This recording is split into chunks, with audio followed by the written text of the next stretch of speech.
Dieu parle. Comment lui répondre?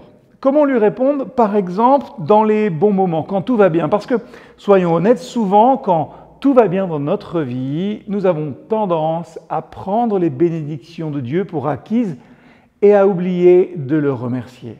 Le psaume 103, versets 1 et 2 nous dit « Je veux bénir le Seigneur. De tout mon cœur, je veux bénir son nom qui est saint.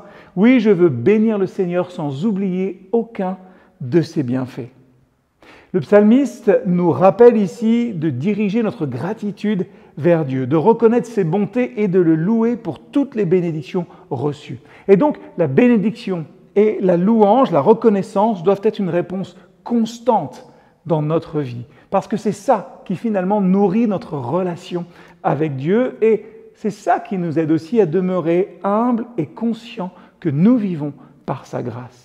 Je veux bénir le Seigneur. C'est une invitation que nous lance David. Et ça signifie reconnaître que toute bénédiction vient de Dieu. Et souvent, dans notre routine quotidienne, nous oublions de reconnaître la main de Dieu dans les bonnes choses que nous expérimentons. Ce passage est un bon rappel pour nous dire de tourner nos regards vers le ciel et de reconnaître Dieu comme la source de nos bénédictions. Et n'oublie aucun de ses bienfaits. C'est un rappel crucial. La mémoire spirituelle est essentielle dans notre marche avec Dieu. Se souvenir de ce que Dieu a fait dans le passé renforce notre foi et nous donne la capacité de faire face aux défis présents et futurs. Et puis, si on oublie ces bienfaits, simplement, ça peut nous mener à l'ingratitude et au doute. En nous rappelant constamment la bonté de Dieu, nous cultivons une attitude de gratitude et de confiance. Et le psalmiste insiste aussi pour dire que tout ce qui est en moi bénisse le nom de l'Éternel. Ça signifie que notre louange, finalement, elle doit être totale. Elle implique toutes les dimensions de notre être. Ce n'est pas une simple récitation de paroles, mais c'est une adoration sincère et profonde qui engage notre cœur, notre esprit et notre âme.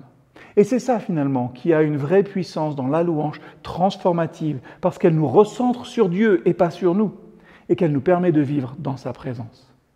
Donc en nous focalisant sur les bienfaits de Dieu, en le bénissant avec tout notre être, on trouve, c'est vrai, une nouvelle perspective face aux difficultés.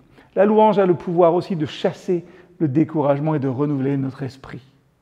Alors, en parlant à son âme, David montre que parfois, nous devons nous rappeler activement qu'il nous faut louer Dieu.